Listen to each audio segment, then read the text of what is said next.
Sinoti Teenager Camp tahun lalu, sampai kamu keluar dari Sinoti Teenager Camp, apa yang kamu rasakan? Selamat Sore ya. selamat sore bapak-bapak ibu sekalian. Saya ingin sharing beberapa hal mengenai camp kita waktu itu ya, angkatan pertama ya, intinya. Jadi sharing untuk pertama kali itu kan lagi holiday, itu lagi liburan kan. Saya baru injak kelas 8 mau ke kelas 9. Nah dari situ awal-awal saya ngerasa bosan banget kan. Soalnya gimana sih perasaan anak-anak kan, kita kan holiday liburan terus disuruh ikut camp yang bawaan kita tuh pikiran kan cuma belajar gitu kan. Gimana nggak bete gitu, kita udah harusnya free malah disuruh belajar. Nah jadi ya saya waktu ikut camp bareng saudara-saudara saya itu bawaannya bete aja, mau ikut juga setengah-setengah aja kan. Itu waktu di awal pertemuan. Terus dari hari awal pertama kita nggak ada feel, lama-lama kita ngerasa kalau camp ini tuh ada benernya juga. Nah terus kita juga ngerasa interesting, menarik kita sendiri juga. Itu perasaan apa ya? Ya dari enak aja gitu loh, udah bawaannya juga enak, terus kakak-kakaknya juga ngajarin kita kayaknya bener-bener tulus. Terus main theme dari camp ini juga jelas gitu kan, apa visi dan misinya juga mau ikut cerdas.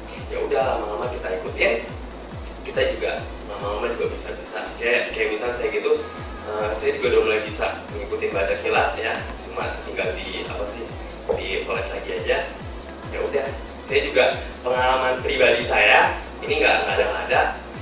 Waktu itu saya kan bukan sombong juga ya, di sekolah gitu kan saya ranking 20-an sampai 18-an kan, itu waktu kelas 8. Nah terus dari saya ikut camp ini saya mulai termotivasi.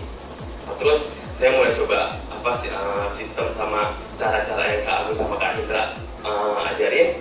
Lama-lama saya bisa, terus saya terapin ke sekolah saya. Lama-lama prestasi saya meningkat sendirinya.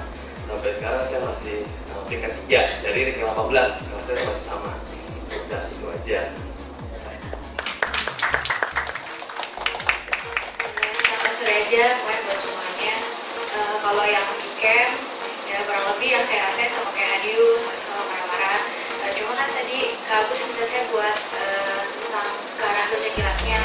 Waktu itu kan saya dipanggil secara khusus sama Kak Agus buat dibimbing baca kilat. Karena di angkatan selanjutnya saya harus jadi panitia.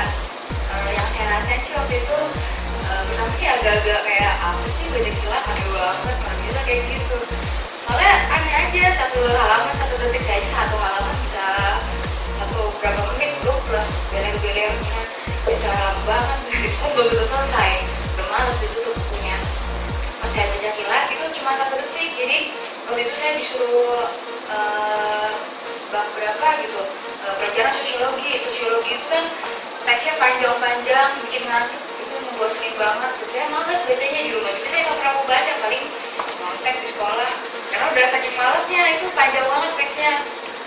Nah waktu dibaca kilat itu saya diajarin untuk pakai metode baca kilat dan memang saya berhasil gitu. Pas saya dites saya bisa jawab, cuma bedanya itu saya pakai baca kilat atau enggak. Kalau saya pakai baca kilat, saya cuma nge-reviewnya itu cuma baca scanning doang, cuma sebentar, tapi langsung saya tahu gitu apa maksudnya, sampai ngasih contoh, sampai ngasih pengertian yang lebih luas gimana, disangkutin ke hal yang gimana, saya bisa gitu karena pakai baca kilat. Tapi kalau saya nggak pakai baca kilat, saya terpaku sama apa yang saya hafalin. Di buku tulisnya A, otak saya cuma bisa hafal A, tapi kalau saya pakai baca kilat, itu saya ngerti secara lebih luas karena yang saya baca itu keseluruhan halamannya. Pakai baca kilat kan sampai yang nggak penting, sampai semuanya ikut ke scanning sama mata. Kalau misalnya kita ngapalin satu pakai baca kilat, pasti kan males. Jadi saya cuma ngapalin yang menurut saya penting. Padahal kalau waktu itu ulangan sosiologi itu pasti harus panjang-panjang, harus bisa ngaitin ke hal sosial di luar masyarakat gitu. Nah kalau saya ngapalin saya nggak bisa ngejelasin panjang, saya cuma bisa ngasih tahu arti poinnya, ngasih tahu gambarannya doang. Tapi kalau pakai baca kilat